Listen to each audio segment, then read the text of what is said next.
that are really bad people, very dangerous people. Bharat শাসিত কাশ্মীরের পেহেলগামে পর্যটকদের উপর বন্দুকধারীদের হামলার ঘটনাকে কেন্দ্র করে ভারত ও পাকিস্তানের মধ্যে নতুন করে উত্তেজনা ছড়িয়েছে। দুই দেশই পাল্টাপাল্টি প্রতিক্রিয়া দেখিয়েছে, যা যুদ্ধের আশঙ্কা বাড়িয়েছে বলে মনে করছেন আন্তর্জাতিক বিশ্লেষকরা।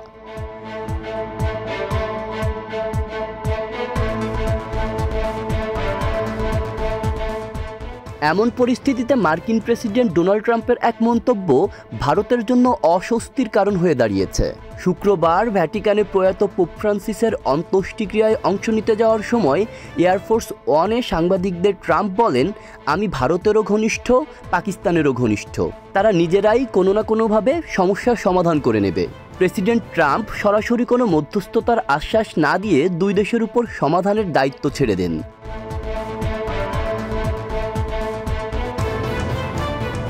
ট্রাম্পের এমন মন্তব্যে হতাশা দেখা দিয়েছে দিল্লিতে, কারণ হামলার পর ভারতের পক্ষ থেকে পাকিস্তানের বিরুদ্ধে কঠোর পদক্ষেপ নেওয়া হয়েছিল এবং আশা করা হয়েছিল যুক্তরাষ্ট্র ভারতের পক্ষে দৃঢ় অবস্থান নেবে।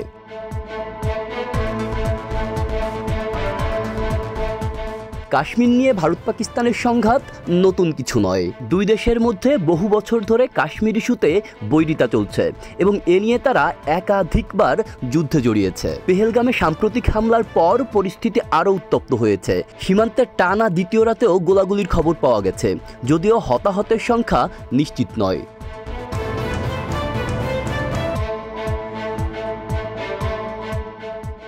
বিশেষজ্ঞরা সতর্ক করে বলেছেন, যুদ্ধ বাঁধলেও তা দুই দেশকেই চরমভাবে ক্ষতিগ্রস্ত করবে এবং পুরো দক্ষিণ এশিয়ায় বিপর্যয় নামিয়ে আনবে। গ্লোবাল ফায়ার পাওয়ারের 2025 সালের প্রতিবেদনে দেখা গেছে, সামরিক শক্তিতে ভারত বিশ্বের চতুর্থ এবং পাকিস্তান দ্বাদশ। তবে যুদ্ধের ফল শুধু সামরিক শক্তির উপর নির্ভর করে না, ভূগোল, অর্থনীতি, মনোবল, অর্থনৈতিক অবস্থানও গুরুত্বপূর্ণ ভূমিকা রাখে। পাকিস্তানের প্রতিরক্ষামন্ত্রী খাজা আসিফ জানিয়েছেন, তারা যে কোনো আন্তর্জাতিক তদন্তে সহযোগিতা করতে প্রস্তুত। তিনি এ অভিযোগও করেছেন, ভারত এ হামলাকে অজুহাত হিসেবে দাঁড় করিয়ে অভ্যন্তরীণ রাজনীতিতে নিজেদের স্বার্থ সিদ্ধি করতে চায়। ইসলামাবাদ বলছে, তারা যুদ্ধ চায় না, কারণ তা পুরো অঞ্চলের জন্য মারাত্মক বিপর্যয় ডেকে আনবে।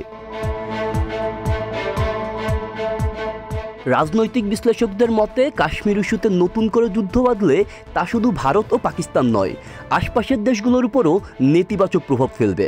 তাই দ্রুত কূটনৈতিক সমাধান জরুরি হয়ে পড়েছে। আব্দুল্লাহ রাফসান জনি, ঢাকা প্রকাশ।